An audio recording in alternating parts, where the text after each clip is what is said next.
रति, शांत हो जाओ, विलाप न करो। होनी कभी अनहोनी नहीं हो सकती। जो हुआ उसे स्वीकार करो। हे देवेश्वर, किंतु किस अपराध का दंड हमें मिला है? देवराजेंद्र और देवगण के कहने पर कामदेव ने आप पर पुष्पबाण चलाया और आपकी समाधि भंग की। इसमें हमारा कोई स्वार्थ नहीं था। देवगण की दुर्दशा समाप्त करने के लिए हमने उनकी सहायता की और हमारी दुर्दशा हुई। ऐसा क्यों? ऐसा क्यों प्रभु? हे भोलेनाथ, मुझ पर दया करो। मृत्यु का अभिशाप भोगने का सामर्थ्य मुझ में नहीं है।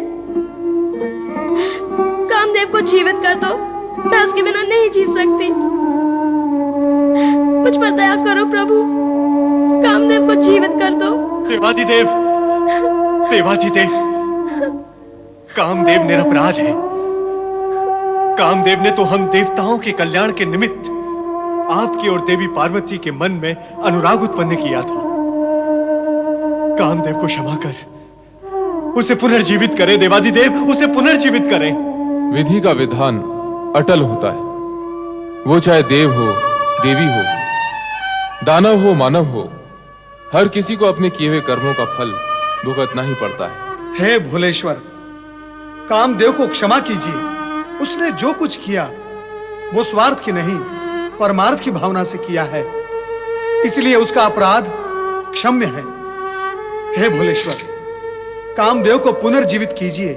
उसकी पत्नी रति पर दया कीजिए। हाँ भगवान, रति पर अपनी दया कीजिए। कामदेव को पुनर्जीवित करें, ऐसी हमारी आपसे विनम्र प्रार्थना है। हे भोलेनाथ, यदि आपने कामदेव को पुनर्जीवित नहीं किया तो मैं भी अपने प्राण त्याग दूंगी। यही प्राण त्याग दूंगी। हमारी समाधि भंग करके हमें योग से भोग की दिशा में ले जाने के दुष्कर्म में तुम कामदेव की सहभागिनी रही हो। जो कुछ अनर्थ हुआ उसका परिणाम कामदेव ने भोगा। कुछ अंश तुम्हें भी भोगना होगा। हे भोलेश्वर, मैं आपसे दया की भिक्षा मांग रही हूँ और आप दंड की व्यवस्था कर रहे हैं। दंड की व्यवस्था तो हो चुकी है रति, अब तो प्रायश्चित करने की व्यवस्था शेष है। करूंगी भोलेनाथ, मैं प्रायश्चित करूंगी। तो सुनो रति, तुम्हारा पति कामदेव हमारे तीसरे नेत्र की ज्वाला से भस्मीभूत होकर भी मृत्यु को प्राप्त नहीं हुआ है। वो हमारी कृपा से पुनर्जीवित हो चुका है।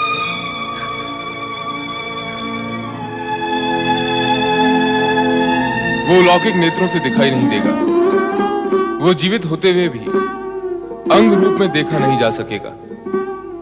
वो अनंग हो चुका है। मन्मथ, अब वो सशरीरी नहीं, अशरीरी हो चुका है। अब वो अनंग और मनोज के नाम से जाना जाएगा। क्या होगा अशरीरी पति को प्राप्त करके भगवान?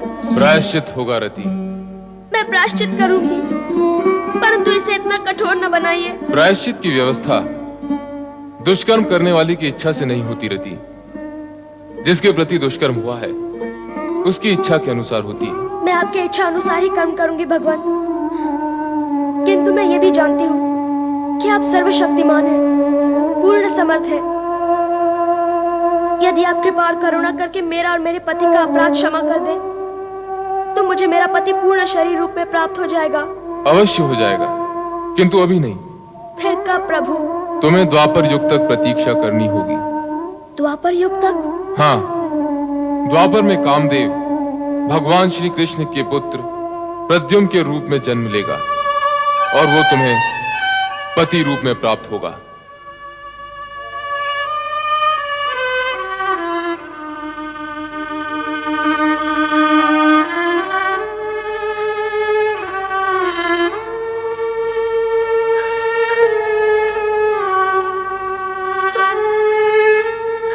धीरज धरो रति।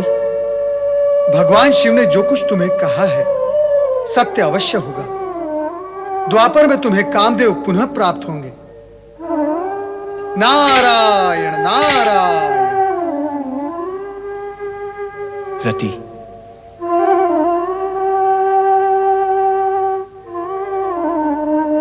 रति, सत्य तो यह है कि मैं तुम्हारा अपराधी हूं।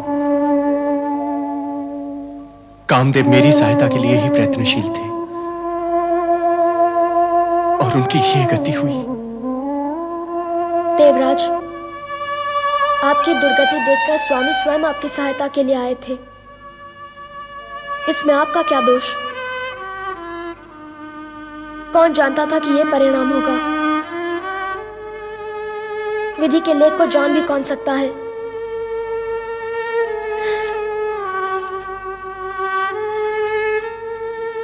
अब तो मेरा केवल एक ही सहारा है, प्रिय काम की ये भस्म।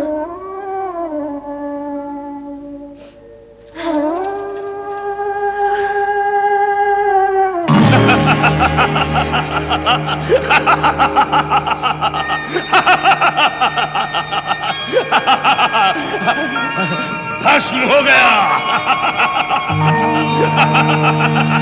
और क्या होना था? यही होना था। तार का सुर से टकराएगा कामदेव तो यही होगा, यही। तू समझता था कि अपने पुष्पबाण से तू शिव विवाह का चक्र चलाएगा, शिवपुत्र उत्पन्न होगा जो मेरा वध करेगा और मैं मारा जाऊंगा।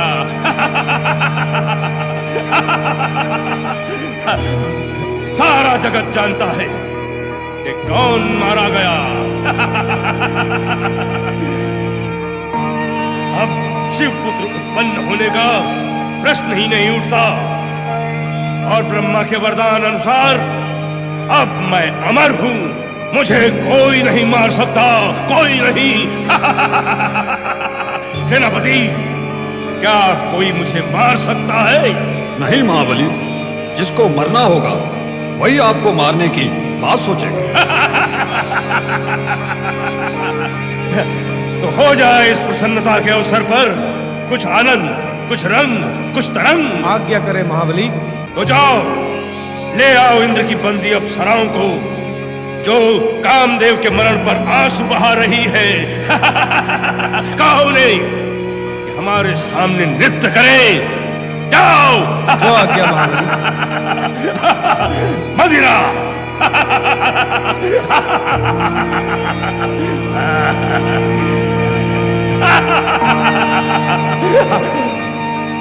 कामदेव के भस्म होने से तारकासुर स्वयं को निष्कंटक हुआ मानकर प्रसन्नता से मदिरा व नृत्य में डूब गया।